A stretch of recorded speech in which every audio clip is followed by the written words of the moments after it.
Friends, आज दिखाते हैं आसामी फिश करी बनाते कैसे हैं।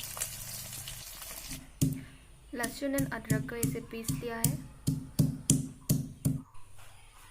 अभी तोरी एंड आलू का सब्जी काट लिया है। प्याज को भी काट लिया है। सब्जी काट के रेडी हो गया है। अभी मछली के पीस एंड उसके अंडे को हल्दी एंड नमक के साथ मैरिनेट करके रखा है फ्राई करने के लिए।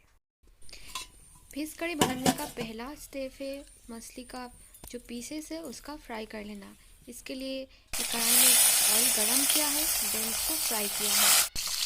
हम लोग इसको सिर्फ हाफ फ्राई करेंगे क्योंकि इसको फिर से करी बनाने के टाइम पकाना पड़ेगा।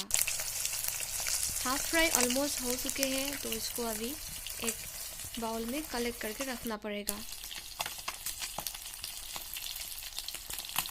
अभी जो ऑयल बाकी था उसी में हम लोग ये सब्ज़ी बनाएंगे करी के लिए।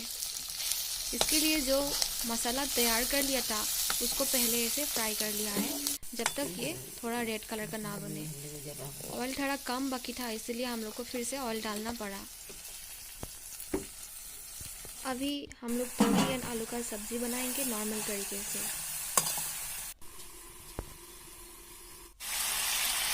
अभी ये सब्ज़ी पक चुके हैं।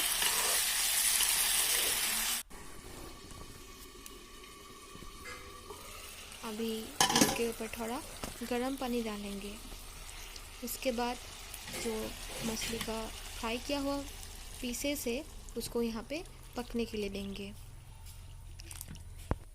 जब तक ये फिश करी रेडी होंगे तब तक हम लोग मछली का अंडा प्याज एंड मिर्ची के साथ भी फ्राई करके रेडी कर लिया है। अभी ये रेडी है खाने के लिए।